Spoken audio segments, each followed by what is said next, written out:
আপনি কি জানেন প্রতিদিন নিয়মিত ভোরে ওঠা অর্থাৎ ফজর নামাজ আদায় করা শুধু স্বাস্থ্যকরই নয়, বরং এটি বরকতপূর্ণ একটি সুন্নাহ। মহান আল্লাহ তাআলা কুরআনের মধ্যে বলেন, আর ফজরের কুরআন নিশ্চয়ই সাক্ষী স্বরূপ। রাসূলুল্লাহ সাল্লাল্লাহু আলাইহি ওয়াসাল্লাম আল্লাহর কাছে দোয়া করতেন, হে আল্লাহ, আপনি আমার উম্মতের সকালকে বরকতপূর্ণ করে দিন। সুবহানাল্লাহ।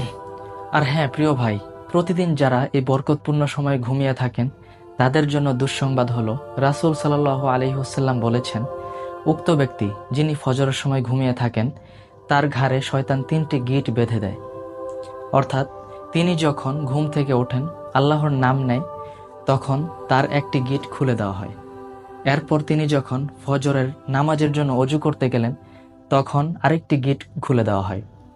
এরপর অজু করে যখন ফজর নামাজ আদায় করলেন, আদায় করার পরপর অর্থাৎ মোট 3টি গিঁট খুলে দেওয়া হয়। আলহামদুলিল্লাহ। প্রিয় ভাই, চলুন কাল নয় আজ থেকেই প্রতিজ্ঞাবদ্ধ হই, ফজরের নামাজের মাধ্যমে আমাদের বরকতপূর্ণ দিনের একটি সূচনা করব ইনশাল্লাহ।